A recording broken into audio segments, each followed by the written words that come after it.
बिस्मिल्लाहिर्रहमानिर्रहीम। अस्सलाम वालेकुम। कैसे हैं आप सब लोग। आज मैं आपसे जो रेसिपी शेयर करने लगी हूँ वो है मलाई कोफ्ता सालन की रेसिपी।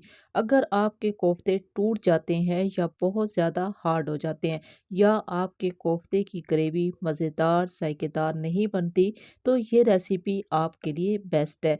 सादा मसालों के साथ तैयार होने वाली ये बहुत ही आसान सी रेसिपी आपसे शेयर करने लगी हूँ। तो इसकी तैयारी के लिए हम सबसे पहले कोफ्ते का मसाला तैयार कर लेंगे।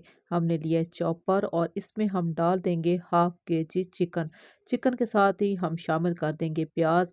हाफ के जी चिकन के लिए हमने लिए एक मीडियम प्याज जिसको स्लाइस की शेप में कट कर लिया है। प्याज के साथ ही हम चंद हरी मिर्चों का इस्तेमाल करेंगे। मिर्चें जो है वो हम कम और ज़्यादा ले सकते हैं। साथ ही शामिल कर देंगे वो सादा मसाले जो घर में हर वक्त मौजूद होते हैं।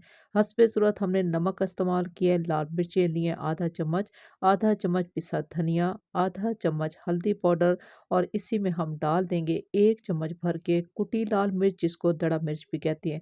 और साथ ही हम शामिल कर देंगे 1 चम्मच भर के ज़ीरा। इसके अलावा हमने किसी और मसालों का इस्तेमाल नहीं करना। ढक्कन लगाएंगे, तमाम मसालों को हम बारीक पीस लेंगे। जब ये तमाम मसाले अच्छे तरीके से पिस जाएंगे तो इन्हीं मसालों में हम डाल देंगे 2 से 3 चम्मच भर के कुकिंग ऑयल। इससे क्या होगा कि कोफ्ते फ्राई करते वक्त इनका कलर अच्छे से आएगा और कोफ्ते टूटेंगे भी नहीं। दोबारा से ढक्कन लगाएंगे, सिर्फ और सिर्फ 10 से 12 सेकंड के लिए हमने इस मसाले को घुमा लेना है।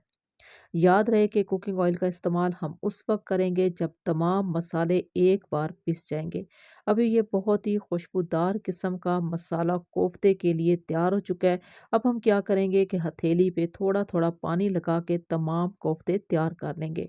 अब कोफ्ते की जो शेप है आप बड़े भी बना सकते हो और छोटे भी बना सकते हो, लेकिन ये बेस्ट शेप है। मज़ीद तैयारी के लिए हम लेंगे हस्बे ज़रूरत कुकिंग ऑयल और इसी ऑयल में हम डाल देंगे कुछ खड़े मसाले। बहुत ज़्यादा मसालों का इस्तेमाल हमने नहीं करना। हम लेंगे सिर्फ एक बड़ी इलायची, 2 दालचीनी के टुकड़े और चंद दाने हम लेंगे काली मिर्च और चंद दाने हम लेंगे लौंग। जब ऑयल जो है वो तेज़ गर्म हो जाएगा तो तमाम कोफ्ते जो हैं हम इस ऑयल में शामिल कर देंगे। कोफ्ते फ्राई करते वक्त फ्लेम को तेज़ नहीं करना। अभी हम लगा देंगे जी ढक्कन ताकि कोफ्ते भी फ्राई हो जाएं और स्टीम जब बनेगी तो कोफ्ते पेंदे से अलग हो जाएंगे। अभी हम चेक कर लेते हैं तो कोफ्ते जो हैं वो तकरीबन फ्राई हो चुके हैं, तो आप देख सकते हो कि ये पेंदे से भी अलग हो गए हैं। अब हम तमाम कोफ्तों को पलट देंगे ताकि दूसरी साइड से भी कोफ्ते फ्राई हो जाएं। अभी ये कोफ्ते दोनों साइड से फ्राई हो चुके हैं, तो हम क्या करेंगे फ्लेम को हल्का सा तेज़ कर देंगे और तेज़ फ्लेम पे हम डाल देंगे जी 2 चम्मच भर के लहसुन का पेस्ट और 1 चम्मच भर के हम लेंगे अदरक का पेस्ट। अब लहसुन और अदरक के पेस्ट के साथ जब हम कोफ्ते फ्राई करेंगे तो मुसलसल चम्मच का इस्तेमाल करना है, हाथ को रोकना नहीं है। इसी तरीके से चम्मच का इस्तेमाल करते रहेंगे और कोफ्ते जो हैं हम लहसुन और अदरक के साथ फ्राई कर लेंगे। अभी जो है खुशबू बहुत ही अच्छी सी आ रही है क्योंकि ये कोफ्ते जो हैं फ्राई हो चुके हैं। अब इन्हीं कोफ्तों में हम दोबारा से प्याज का इस्तेमाल करेंगे क्योंकि कोफ्ते का मसाला तैयार करते वक्त भी हमने प्याज का इस्तेमाल किया था। उस वक्त भी हमने एक मीडियम प्याज ली थी और अभी भी हमने एक मीडियम प्याज ली है। प्याज शामिल करने के बाद हमने पानी का इस्तेमाल किया है। इससे क्या होगा कि एक तो प्याज जो हैं बहुत ही अच्छे तरीके से गल जाएंगे और प्याज गलने के साथ ही कोफ्ते जो हैं बहुत ही सॉफ्ट और जूसी तैयार होंगे। अभी हम लगाने लगे हैं जी ढक्कन और मीडियम फ्लेम पे हमने तमाम पानी को खुश्क कर लेना है। अभी आपको चेक कराने लगे हैं कि फ्लेम इतनी ही होनी चाहिए, इससे ज़्यादा हमने फ्लेम नहीं करनी। अभी हम चेक कर लेते हैं तो पानी जो है वो खुश्क हो चुका है और प्याज जो हैं वो भी गल चुके हैं और तमाम ऑयल जो है वो साइड पे हो चुका है। अब इस स्टेज पे हम दोबारा से पिसे हुए मसालों का इस्तेमाल करेंगे। वही सादा मसाले इस्तेमाल होंगे जो कोफ्ते का मसाला तैयार करते वक्त हमने इस्तेमाल किए थे।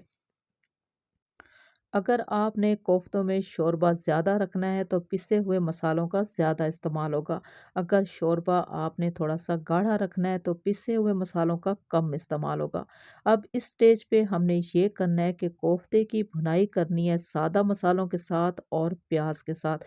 इन प्याज़ों को हमने इतना फ्राई कर लेना है कि प्याज़ जो हैं वो मुकम्मल तौर पे मैश हो जाने चाहिए और इस मसाले में प्याज़ नज़र नहीं आने चाहिए।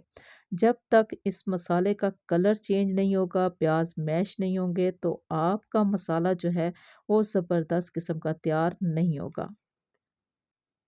अभी आप देख सकते हो कि मसाले का कलर एकदम से चेंज हो चुका है और प्याज बिल्कुल भी नज़र नहीं आ रहे।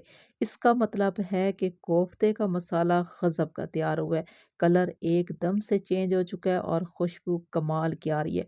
और अभी हम डाल देंगे जी इसमें टमाटर का पेस्ट। 2 हमने टमाटर लिए, इनका पेस्ट तैयार कर लिया है और साथ ही हम शामिल कर देंगे इसमें क्रीम। 3 से 4 चम्मच भर के हमने क्रीम ली है। आप मलाई का इस्तेमाल भी कर सकते हैं। अब क्रीम और टमाटर के साथ हमने दोबारा से इस मसाले को भून लेना है। इतना भून लेना है कि टमाटर का जो पानी है वो खुश्क हो जाना चाहिए और क्रीम जो है वो तमाम की तमाम जो है वो ऊपर आ जाए। अभी हमने इस मसाले की भुनाई करते हुए फ्लेम को तेज़ कर लेना है।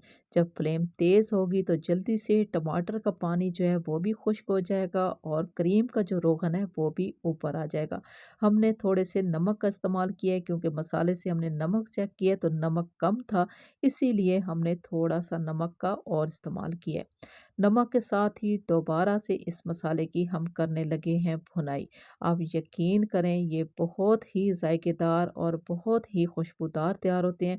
अगर आपने कोफ्ते मेरे तरीके से एक बार तैयार कर लिए तो आप बार-बार इसको तैयार करने पे मजबूर हो जाएँगे। हमने थोड़ी-सी हरी मिर्चों का और इस्तेमाल किया है ताकि इसका जो जायका और खुशबू है वो डबल हो जाए।